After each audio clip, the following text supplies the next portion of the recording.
রাজ্যসভায় বক্তব্য রাখতে গিয়ে মাঝপথেই থেমে যেতে হল বাম নেতা বিকাশ রঞ্জন ভট্টাচার্যকে। বিকাশবাবু মাতৃভাষা বাংলায় বক্তব্য রাখছিলেন, কিন্তু তার কোন ইন্টারপ্রিটার ছিল না।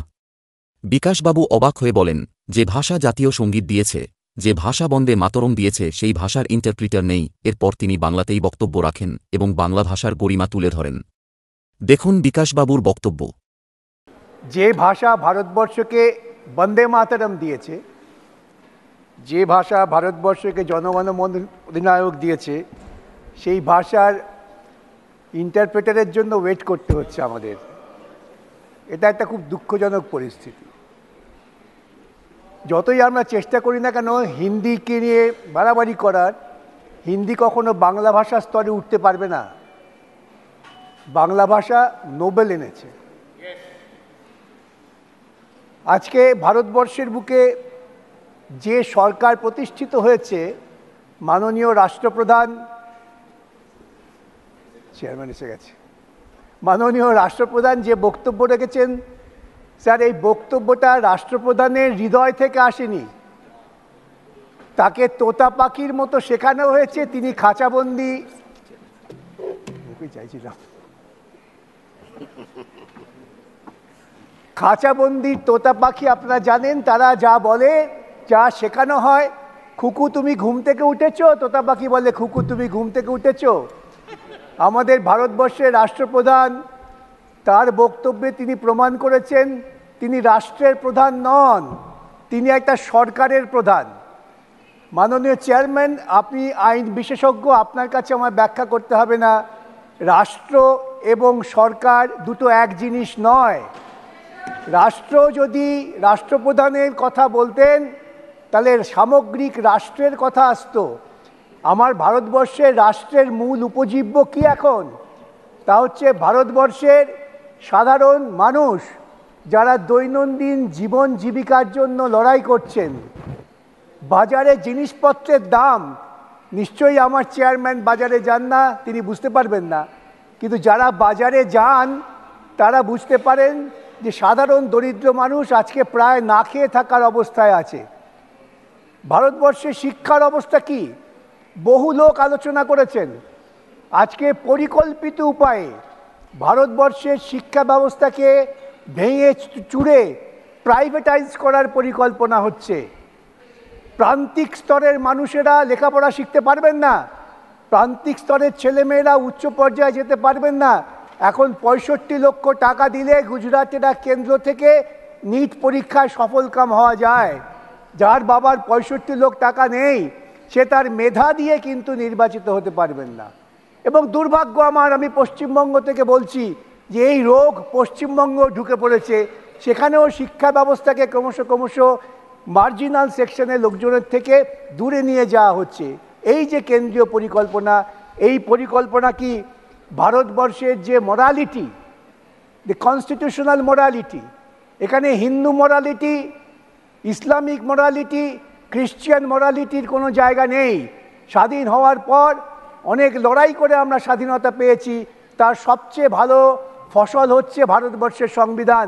আপনি আমার থেকে ভালো জানেন সেই সংবিধানের যে মোরালিটি, যেটা আমাদের সুপ্রিম কোর্ট বারবার বলেন কনস্টিটিউশনাল মোরালিটি, সেই মোরালিটির কোনো লক্ষ্য চিহ্ন আমরা এই সরকারের মধ্য দিয়ে দেখতে পাচ্ছি না। করাপশন, আপনি জানেন, আবারও বলি, ভারতবর্ষের সুপ্রিম কোর্ট বলেছেন করাপশন হচ্ছে সমাজের একটা ক্যান্সার, তা ধীরে ধীরে প্রতিটা অঙ্গকে ধ্বংস করে দেয়। আমরা দেখেছি 2014 পর এমন একটি সরকার প্রতিষ্ঠিত হয়েছেন, অবশ্য তার নেতৃত্বে আছেন একজন অজৈবিক একজন প্রাণী, তিনি জৈবিক নন, তার তো মোরালিটি থাকার কথাও নয়, তাই তিনি মোরালিটির কথা ভাবেন না। কনস্টিটিউশনাল মোরালিটি তো অনেক দূরের কথা। যখন সংবিধান বলছেন যে আমাদের মধ্যে অর্থনৈতিক বৈষম্য কমিয়ে আনতে হবে, ধীরে ধীরে ইনইকুয়ালিটি আমাদের দূরে করতে হবে, ইকোনমিক জাস্টিসে পৌঁছতে হবে, সোশ্যাল জাস্টিসে পৌঁছতে হবে, তখন ওই অজৈবিক যে প্রাণী তিনি বলে বেড়ালেন ইকুয়ালিটি মানে হচ্ছে মঙ্গলসূত্রে টান দেওয়া। ভাবতে পারা যায়? এই ভারতবর্ষ, যে ভারতবর্ষ পৃথিবীর বুকে বহু প্রাচীনকাল থেকেই সম্মানীয় জায়গায় আছেন, যে তাদের শুধুমাত্র চারিত্রিক দৃঢ়তা, স্বচ্ছতা এবং জনগণের যে দায়িত্ব কর্তব্য সম্পর্কে সচেতনতা। আমাদের কবি তো বলেছেন, সবার ওপর মানুষ সত্য তাহার ওপর নাই। এই মানুষকেই আমরা ধীরে ধীরে অবজ্ঞা করছি। স্যার, আমরা করাপশানকে দূর করার পরিবর্তে করাপশানকে ডেকে আনছি, আহ্বান করছি। আপনি ভাবতে পারেন, ভারতবর্ষের সুপ্রিম কোর্ট যখন ইলেকট্রাল বন্ডকে আনকনস্টিটিউশনাল বলে দিল, তখন কেন ভারতবর্ষের অজৈবিক প্রধানমন্ত্রী তিনি বললেন না, এই টাকা তার দল ফেরত দিয়ে দেবেন, যা অসাংবিধানিক, তা জন্ম থেকেই বেআইনি। সেই বেআইনি টাকা তারা গ্রহণ করেছেন। ওই দেয়া নেওয়ার তত্ত্ব আমি তার মধ্যে যাচ্ছি না, আমি অনেক মৌলিক জায়গায় আছি। এই যে করাপশান, টাকা দিচ্ছেন কারা?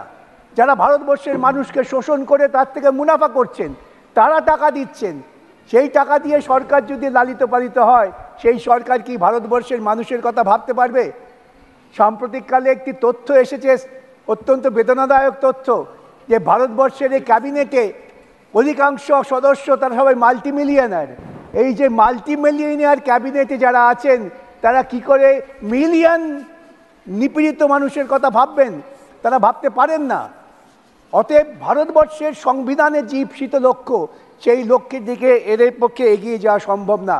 আজকে আমরা দাবি করছি যে এডুকেশন নিড স্কিম তো হঠাৎ এবছর হয়নি, ধারাবাহিকভাবে হচ্ছে। কি ব্যবস্থা নেওয়া হয়েছিল? কে দায়িত্ব নিয়েছে যে আমি আমার শিক্ষাকে সুধার করব, আমার শিক্ষাকে আমি মানুষের কাছে পৌঁছে দেব, দুর্নীতি থাকবে না, শিক্ষায় টাকা থাকবে না? আমরা বলছি গুজরাট মডেল স্টেট, খবর আসছে এখন সমস্ত দুর্নীতির কেন্দ্রবিন্দু হয়ে দাঁড়িয়েছে গুজরাট। এটাকে কি আমরা মেনে নেব দেশের স্বার্থে?